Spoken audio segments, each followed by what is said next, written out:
નમસ્કાર મિત્રો, હવામાન વિભાગની આગાહી છે તે મિત્રો કરવામાં આવી છે। ગુજરાતના કેટલાક વિસ્તારોની અંદર છૂટો છવાયો હળવોથી મધ્યમ વરસાદ પડી શકે છે।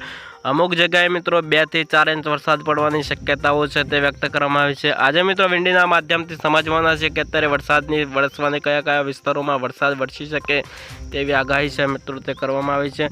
અત્યારે મિત્રો વાગી ગયા છે મિત્રો સાંજના 6 થઈ ગયા છે અને અત્યારે વરસાદ છે તે મિત્રો કયા વિસ્તારોમાં વરસવાનો છે। તો ત્યાર પછી મિત્રો ગુજરાતના કેટલાક વિસ્તારોની અંદર વરસાદ છે તે મિત્રો અત્યારે ધબધબાટે બોલાવે તેવી આગાહી છે તે કરવામાં આવી છે। ઉનાના કેટલાક વિસ્તારો છે, જૂનાગઢ છે મિત્રો, પોરબંદર છે, ભાવનગર છે, સુરતના કેટલાક વિસ્તારો છે, વડોદરાના કેટલાક વિસ્તારો છે, રાજકોટના કેટલાક વિસ્તારો છે, જામનગરના કેટલાક વિસ્તારો છે। ત્યાર પછી મિત્રો અહીંયા અમદાવાદના કેટલાક વિસ્તારોની અંદર મિત્રો છૂટો છવાયો હળવોથી મધ્યમ વરસાદ વરસવાની પૂરી શક્યતાઓ છે તે વ્યક્ત કરવામાં આવી છે। ત્યાર પછી મિત્રો આગામી દિવસોની અંદર ગુજરાતમાં હવામાન કેવું રહેવાનું છે તે પણ આપણે જાણવાના છે। ત્યાર પછી મિત્રો ગુજરાતની અંદર મિત્રો વાત કરીએ તો અત્યારે ગરમી છે તે મિત્રો 40 થી 42 ડિગ્રીનો ગરમીનો છે તે આપણે અત્યારે સામનો કરી રહ્યા છીએ। ત્યાર પછી મિત્રો 2 દિવસ બાદ મિત્રો આપણને ઠંડકમાં પણ મિત્રો રાહત મળે તેવા સમાચાર છે તે પણ સામે આવી રહ્યા છે। તો મિત્રો વાત કરીએ તો અત્યારે વરસાદ મિત્રો કયા વિસ્તારોની અંદર સારો વરસવાનો છે। અમદાવાદના કેટલાક વિસ્તારો છે, મહેસાણાના કેટલાક વિસ્તારોની અંદર મિત્રો છૂટો છવાયો હળવોથી મધ્યમ વરસાદ છે તે પડી શકે છે। ત્યાર પછી મિત્રો વાત કરીએ તો ઉદયપુરના કેટલાક વિસ્તારોની અંદર મિત્રો છૂટો છવાયો હળવોથી મધ્યમ વરસાદ પડવાની શક્યતાઓ છે તે વ્યક્ત કરવામાં આવી છે।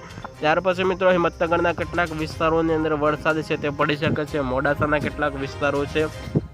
ત્યાર પછી મિત્રો સાબરકાંઠાના કેટલાક વિસ્તારો છે, સાબરકાંઠા, અરવલ્લી, હિંમતનગર, ખેડબ્રહ્માના અમુક વિસ્તારોમાં છૂટો છવાયો હળવોથી મધ્યમ વરસાદ છે તે પડી શકે છે।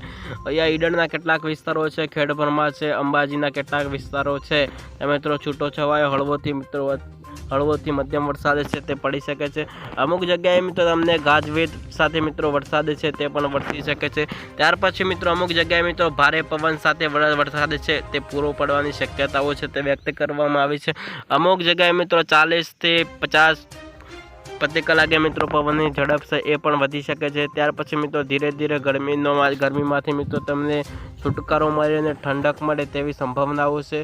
ત્યાર પછી મિત્રો ગરમીની જો વાત કરીએ તો મિત્રો 35 થી 40 ડિગ્રીની આસપાસ ગરમીનો સામનો કરવો પડશે। ધીરે ધીરે મિત્રો 35 થશે, 30 થશે, ત્યાર પછી મિત્રો એકદમ ઠંડક છે તે આપણને જોવા મળી શકે છે। વડોદરાની અંદર જો વાત કરીએ તો વડોદરાના કેટલાય વિસ્તારોની અંદર મિત્રો વરસાદ છે તે મિત્રો ધબધબાટી બોલાવે, વીજળીના ચમકારા તમને જોવા મળી શકે છે। ત્યાર પછી મિત્રો અમુક જગ્યાએ મિત્રો ગાજવીજ સાથે વરસાદ છે તે પડી શકે છે। ત્યાર પછી મિત્રો ગુજરાત ઉપર બીજું સંકટ આવવા જઈ રહ્યું છે। ગુજરાત ઉપર મિત્રો જે વાવાઝોડાનો ખતરો છે તે મંડરાઈ રહ્યું છે તે પણ સાથે જાણી લેવાના છે આપણે। 22 થી 24 તારીખ સુધી આ વાવાઝોડું છે તે મિત્રો દરિયાની અંદર છે તે મિત્રો સક્રિય થવા જઈ રહ્યું છે। ત્યાર પછી મિત્રો તમે 25 તારીખ જોશો તો આ વાવાઝોડું છે તે મિત્રો કમ્પ્લીટલી મિત્રો મુંબઈના કેટલાક વિસ્તારો નજીક છે તે આવી જશે। અત્યારે આ વાવાઝોડું છે તે મિત્રો દરિયાની અંદર જ બનવા જઈ રહ્યું છે। 25 તારીખ તમે જોશો તો આ વાવાઝોડું છે એકદમ મિત્રો મુંબઈના કેટલાક વિસ્તારોની અંદર છે તમને જોવા મળી શકે છે। ધીરે ધીરે આ વાવાઝોડું છે તે મિત્રો મુંબઈ તરફ આવી રહ્યું છે। ત્યાર પછી મિત્રો આ વાવાઝોડું છે ત્રણનો ટેગ છે તે પણ બદલી શકે છે અને આ વાવાઝોડું છે તમે મિત્રો દરિયાની અંદર પણ સમાઈ જશે। કારણ કે મિત્રો તમે અત્યારે જોશો તો વાવાઝોડું છે તે મિત્રો એકદમ ખૂનખાર વાવાઝોડું છે તે બનવા જઈ રહ્યું છે। 27 તારીખ તમે વાવાઝોડાનું જોશો તો આ વાવાઝોડું છે મિત્રો ગુજરાત તરફ જતું હોય તેવું પણ લાગી રહ્યું છે। ત્યાર પછી મિત્રો તમે 28 તારીખ પણ જોશો તો આ મિત્રો દરિયામાંથી સીધો જ ગુજરાત ઉપર એન્ટ્રી કરે તેવા યાધણ છે તે મિત્રો સામે આવી રહ્યા છે। 29 તારીખ તમે જોશો તો વાવાઝોડું છે તે મિત્રો ગુજરાતથી 500 થી 600 કિલોમીટર દૂરી પર છે તે આપણને જોવા મળી રહ્યું છે।